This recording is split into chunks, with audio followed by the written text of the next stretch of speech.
Imaginemos esto por un segundo. Estamos hablando de las máquinas más sofisticadas del planeta Tierra. Las más bestiales, sin duda. O sea, monstruos de ingeniería con 1000 caballos de ojos del mundo entero. Así que bienvenidos a este análisis al límite en DRS Zone. Y te digo, la temperatura térmica y política no podría estar más alta en este momento. Uf, esta que arde. Tenemos a las mentes más brillantes del automovilismo sudando frío en los muros de boxes.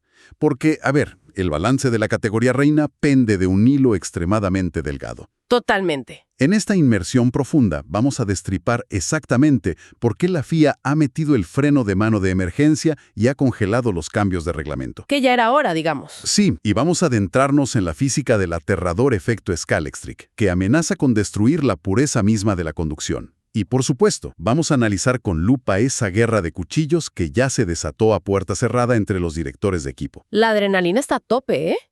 Y bueno, antes de acelerar a fondo hacia los detalles técnicos, es vital dejar algo muy claro y por protocolo para nuestra audiencia. Claro, adelante. Este segmento forma parte de nuestra cobertura de noticias sobre los eventos recientes de la F1. Así es. Y guerra civil que se está gestando en la parrilla, primero tenemos que entender el volantazo monumental que dio la FIA en los últimos días. Un volantazo brutal. O sea, Sí, cerraron la persiana. ¿qué demonios pasó físicamente entre el asfalto de Australia y el de China para que pasáramos del pánico absoluto a este tenso compás de espera? Pues pasó el choque frontal contra la cruda realidad de la física y el diseño topográfico de los circuitos. El contraste entre Melbourne y Shanghái fue brutal. Casi violento para las unidades de potencia. Exacto. O sea, en Australia presenciamos el infierno en la Tierra para la gestión de energía. El trazado de Albert Park, con sus recientes modificaciones, dejó a los coches literalmente sedientos. Sí, vacíos por completo. Es un circuito de altísima demanda de aceleración continua. Tienes curvas de alta velocidad donde el piloto va a fondo, pero con zonas de frenada increíblemente cortas. Y claro, bajo este famoso formato 50-50 que divide el poder entre el motor de combustión y el sistema eléctrico, si no frenas fuerte... No regeneras energía. Así de simple. Pero detengámonos ahí para desmenuzar esto, porque no es solo que el coche vaya un poco más lento. O sea, estamos hablando de un colapso sistémico en plena carrera. ¿Un colapso peligroso además? Vimos adelantamientos imposibles de defender, porque de repente, ¡boom!, un piloto se quedaba con la batería en cero en plena recta. Y el motor de combustión por sí solo no puede empujar el peso extra del sistema híbrido muerto. No hay forma. Físicamente imposible. Ese coche se convertía en un obstáculo móvil a 300 kilómetros por hora. Estamos hablando de directores de equipo viendo cómo sus estrategias se evaporaban frente a sus ojos por culpa de un párrafo en el reglamento técnico. Y a ver, ese pánico estaba completamente justificado. O sea, la telemetría mostraba caídas de rendimiento catastróficas. Hubo gritos en los despachos. Me imagino los radios de los equipos. La sensación general era que este reglamento híbrido era un fracaso absoluto e inmanejable. Pero luego, el inmenso circo de la velocidad empaca toneladas de equipo, vuelan a China y la narrativa cambia radicalmente. Todo da un giro. Porque Shanghái es el otro extremo del espectro termodinámico. Es un circuito que exige frenadas masivas y profundas. La curva 14, por ejemplo. Esa misma. La horquilla después de la larguísima recta trasera. Ahí pasan de más de 330 kilómetros por hora a unos 60. ¿Y qué significa esa violencia de frenado para la tecnología actual? Regeneración pura y dura. Exacto. Es como si los monoplazas hubieran encontrado un tanque de oxígeno puro, ¿eh? Las baterías se recargaron a la perfección durante todo el fin de semana en Shanghái. Se vio en los tiempos por vuelta. Tuvimos un espectáculo eléctrico real. O sea, batallas en pista, una carrera al sprint súper movida, cruces de trazadas agresivos y, como por arte de magia, la presión arterial de los ingenieros volvió a la normalidad. Respiraron de nuevo. La FIA miró la telemetría, cruzó los brazos y dijo, a ver, un momento, quizá no necesitamos destrozar el libro de reglas y quemarlo todavía. Exacto. El botón de pánico se desactivó temporalmente. Y ahora, el juez implacable que dictará sentencia sobre este drama va a ser el circuito de Suzuka en Japón. El juez final. Porque Suzuka no es ni el infierno de aceleración sostenida de Australia, ni el oasis de frenada profunda de China. Es un circuito de, digamos, exigencia técnica intermedia. Es el legendario primer sector con las heces enlazadas. Sí, que requiere una fluidez constante. Los datos que arroje Japón nos van a entregar la radiografía completa. Pero si conectamos esto con la imagen general, hay un factor del que rara vez se habla y que es el verdadero motivo de este freno de mano regulatorio. La pesadilla logística. La pesadilla logística, exactamente. Hablemos de eso porque existe este mito generalizado de que cambiar una regla aerodinámica o de motor en este deporte es, no sé, mandar un correo electrónico a las fábricas y decir, oigan, ajusten esto para la próxima semana. Y nada está más lejos de la realidad. O sea, el problema de fondo es que los equipos están operando bajo un límite de presupuesto de $135 millones. Que no es infinito. Para nada. Y con unas restricciones de tiempo draconianas. Cuando las fábricas saltan de China de regreso a Europa, el tiempo material simplemente desaparece. Los equipos básicamente respondieron que era físicamente imposible fabricar las piezas sin arruinar la competitividad o pasarse del límite presupuestario. Los iban a quebrar. O sea, estaban a punto de clavar los frenos por el pánico en Australia, pero en China soltaron el pedal para dejar correr el coche. Suzuka es el vértice de la curva. Qué buena analogía. Ahí sabremos si aceleran hacia un nuevo reglamento a mitad de temporada o si prefieren estrellarse asumiendo las reglas actuales. Y esa metáfora ilustra perfectamente la tensión actual. Porque, a ver, si la telemetría en Suzuka demuestra que las reglas actuales realmente están rompiendo la dinámica de las carreras, las alternativas que la FIA ha puesto sobre la mesa de diseño son, escalofriantes. Desde el punto de vista tecnológico. Sí, puramente tecnológico. Y aquí es donde las cosas se ponen realmente oscuras y entramos al núcleo de la furia de los fanáticos. Porque para los puristas de la velocidad hay una herida abierta, sangrando, La sesión de clasificación. Ese es el gran tema. Bajo este esquema híbrido 50-50, un piloto no puede salir el sábado a dar una vuelta de clasificación al límite absoluto de la máquina. Tienen que ir guardando energía. Tienen que ir levantando el pie del acelerador y gestionando la carga eléctrica, incluso a una vuelta seca. O sea, eso es un atentado contra la religión del automovilismo. Una blasfemia, digamos. ¡Totalmente! La vuelta rápida siempre ha sido hombre, máquina, asfalto y el acelerador aplastado a fondo hasta rozar los muros. Y es un clamor generalizado en todo el paddock. O sea, para solucionar esta deficiencia y evitar que los motores eléctricos mueran en medio de una vuelta de clasificación, la primera gran opción que se está debatiendo es subir radicalmente el límite de regeneración. Ok. Para ponerlo en contexto, hoy en día el reglamento limita la regeneración en frenada a unos 50 o 100 kilovatios de potencia. La propuesta de la mesa técnica es abrir la compuerta al máximo absoluto del motor eléctrico. ¿Qué sería? Permitir regenerar hasta 350 kilovatios. 350 kilovatios de regeneración. O sea, eso es una brutalidad de energía fluyendo hacia la batería en cuestión de segundos. Lo es. Y a ver, la ciencia electromagnética detrás de esto es asombrosa, pero tiene un lado oscuro bastante denso. A ver.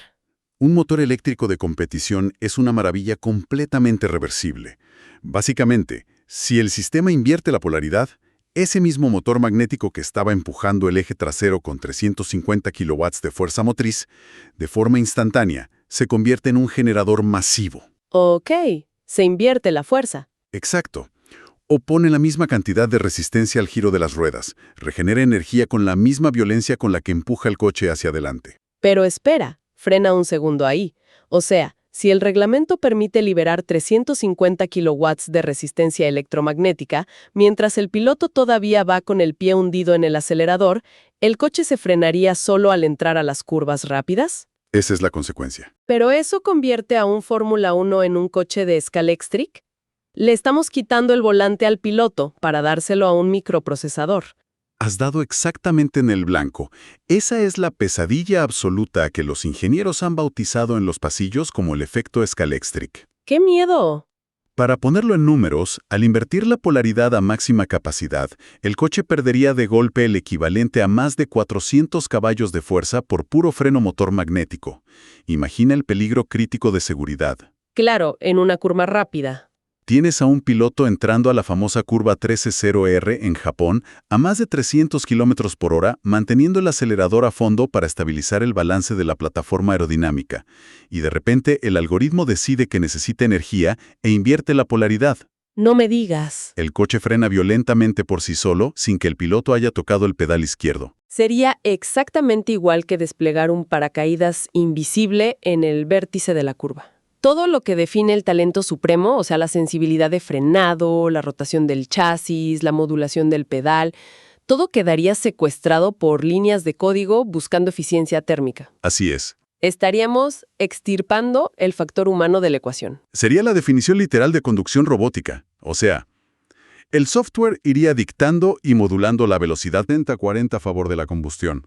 Pero a ver, si reducimos el límite del motor eléctrico, eso nos lleva a un escenario que nadie en la categoría quiere escuchar. Coches drásticamente más lentos. Ese es el altísimo precio a pagar. Reducir la dependencia eléctrica significa que no necesitas tácticas de regeneración desesperadas y peligrosas, ¿eh? Claro. El problema es que al recortar la energía del sistema híbrido, la potencia combinado total se desploma. Bajaríamos de ese mítico club de los 1000 caballos de fuerza a unos 80 y pico o 900 caballos en el mejor de los casos. Y a ver, hay que ser claros con quienes nos escuchan. 800 caballos de fuerza sigue siendo una locura inalcanzable para cualquier superdeportivo de calle. Pero para el pináculo de la ingeniería mundial es retroceder una década en desarrollo. Totalmente. Pero el drama real no es solo el orgullo herido o perder velocidad en línea recta. Y aquí la física vuelve a castigar sin piedad. Bajar la potencia a 100 o 200 caballos destruye de la noche a la mañana el concepto aerodinámico de todos los coches de la parrilla. ¿Por qué? Porque los ingenieros han diseñado el fondo plano y los canales Venturi asumiendo que el coche cruzará el aire a velocidades altísimas. Ah, claro. El famoso efecto suelo. El coche necesita ir a cierta velocidad para que el aire pase por debajo con la fuerza suficiente para succionarlo contra el asfalto. Exactamente. O sea, el suelo aerodinámico está matemáticamente diseñado para sellarse contra la pista a, digamos, 320 kilómetros por hora. Ok. Si el coche por culpa del recorte de potencia eléctrica solo llega a 300 kilómetros por hora, el suelo no sella. La presión del aire colapsa, la carga aerodinámica desaparece de golpe y el coche empieza a patinar en todas las curvas rápidas. Pierden todo el agarre. Cambiar la potencia ahora es tirar a la basura millones de dólares de investigación, porque el chasis entero dejaría de funcionar como fue concebido. Entonces, a ver, si cualquier modificación al reglamento físico amenaza con destruir la aerodinámica o crear coches de Scalextric robóticos, pues no es ninguna sorpresa que el paddock haya abandonado la diplomacia deportiva. Se acabó la diplomacia. Se han quitado los guantes ignífugos y han sacado los cuchillos largos. Estamos presenciando una guerra política pura y dura por la supervivencia. Y como siempre, en la Fórmula 1, las trincheras se dividen por un factor muy simple: el cronómetro. Así operan las mentes maestras en los muros de boxes. Las facciones están completamente radicalizadas en este punto. Quienes lograron descifrar el acertijo de estas normas y tienen coches dominantes hoy, defienden la nueva era con fanatismo. Obviamente. Y quienes sufren la pérdida de carga aerodinámica y problemas de batería, pues exigen quemar el reglamento. Y vamos a diseccionar esto, porque las declaraciones públicas ya cruzaron varias líneas rojas. Tenemos a la facción defensora, donde sorprendentemente vemos a pesos pesados históricos como Mercedes y Ferrari formando una alianza de conveniencia. Enemigos íntimos dándose la mano. Toto Wolff, como líder de Mercedes, fue el primero en disparar la advertencia pública. Su equipo encontró el punto dulce del rendimiento actual. Han dado en el clavo. Sí, el coche funciona, gestiona bien los neumáticos y es veloz. Y sabiendo esto, Wolff declaró con una frialdad absoluta que espera que pronto vuelen cuchillos políticos para frenar su dominio. Ya sacando el paraguas. Básicamente le envió un mensaje a la FIA y a los equipos rivales. No vamos a permitir que cambien las reglas a mitad de la partida solo porque sus departamentos de aerodinámica fracasaron en interpretar el reglamento. Pero espera. Esto es de un nivel de cinismo e hipocresía fascinante. O sea, hace un par de años, cuando Mercedes no entendía el reglamento del efecto suelo y su coche rebotaba violentamente contra el asfalto destrozando las espaldas de sus pilotos, eran ellos quienes gritaban a los cuatro vientos pidiendo que la FIA interviniera. Sí, que cambiaran las normas por razones de seguridad. Por razones de seguridad. Y ahora que el coche vuela, exigen que nadie toque una sola coma del libro de reglas. ¡Es increíble! Es la amnesia selectiva más clásica y efectiva de este deporte, te lo juro. En la élite del automovilismo, la moralidad es flexible. Lo único absoluto es el rendimiento en pista. Y sumado a las tácticas políticas de Wolff, también tenemos las declaraciones de Lewis Hamilton. ¿Qué dijo Hamilton? Él salió a respaldar la normativa actual a perfección. Al perforar la atmósfera, los alerones empujan el aire violentamente hacia arriba y hacia los lados, creando vórtices. Un caos aerodinámico. Claro, el coche de atrás recibe aire turbulento, pierde carga aerodinámica y los neumáticos se sobrecalientan al patinar. Hamilton tiene razón en que hoy, debido a las ligeras reducciones de velocidad en curva por la gestión de energía, ese chorro de aire sucio es un poco menos violento. Ok, tiene un punto ahí. Pero, a ver, hay que mirar esto con extrema frialdad analítica. Es un espejismo aerodinámico temporal. ¿Ah, sí? Sí, a medida que las fábricas sigan desarrollando túneles más eficientes y encuentren cómo generar más carga, volverán a pasar más rápido por las curvas, y las estelas de turbulencia regresarán con toda su furia destructiva. Es una ley inviolable de la dinámica de fluidos. Bueno, Ferrari y Mercedes defenderán su castillo hoy porque están ganando la guerra armamentista. Pero si miramos al otro lado de la trinchera, la facción rebelde está perdiendo la paciencia, ¿eh? Tenemos que hablar del factor humano dentro del habitáculo. Los pilotos. Exacto. Lando Norris soltó unas declaraciones brutales hace poco sobre lo que se siente manejar estos coches. Se quejó amargamente de que el valor del piloto está desapareciendo. Mencionó que antes, enfrentarse a curvas míticas e intimidantes como Pugón en el circuito de Spa-Francorchamps exigía un nivel de coraje irracional. Era a vida o muerte casi. Era aguantar la respiración, confiar en el instinto y mantener el pie a fondo desafiando la gravedad. Y el contraste que marca Norris es desolador para un competidor de raza. Hoy argumenta que la bravura quedó relegada. O sea, si el piloto quiere atacar la curva con agresividad y llevar el coche al límite de adherencia, pues no importa su talento. La máquina manda. ¿Sí? Si el mapa de software de la unidad de potencia decide que la batería está en su ciclo de recarga o de ahorro de energía, el coche simplemente corta el despliegue de potencia. El sistema electrónico dicta el ritmo, no el corazón del piloto. Y quien resumió todo este choque entre la pasión pura y la ingeniería fría fue, por supuesto, Fernando Alonso. El rey de la ironía. Con esa ironía punzante que lo caracteriza, bautizó a toda esta era reguladora como la Fórmula Pilas. Fórmula Pilas, tremendo. Es una burla directa a cómo la categoría más rápida del mundo a veces parece un campeonato de gestión de electrodomésticos, la verdad. Lo cual nos empuja hacia el debate filosófico definitivo.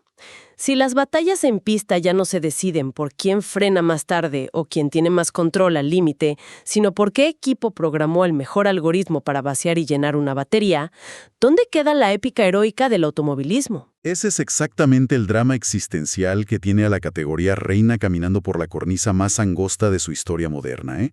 El reglamento actual está buscando de manera desesperada, casi agónica, un punto de equilibrio entre la vanguardia tecnológica y el puro instinto competitivo. Un balance imposible, casi. Es que experimentamos el colapso absoluto de las baterías en Australia, respiramos aliviados con la regeneración profunda en China, y ahora todo el universo del automovilismo espera el veredicto final que entregará el asfalto de Japón. Toda la presión sobre Suzuka. Pero sea cual sea la dirección técnica que la FIA decida tomar, va a requerir de ajustes quirúrgicos milimétricos.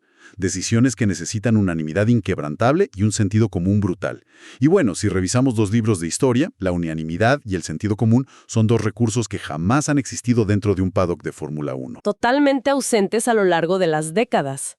Estamos hablando de un nido de depredadores donde una décima de segundo cuesta decenas de millones de dólares y puede decidir el destino de fábricas enteras. Cada milímetro cuenta. La obsesión tecnológica nos está impulsando a velocidades e innovaciones que la mente humana apenas puede procesar.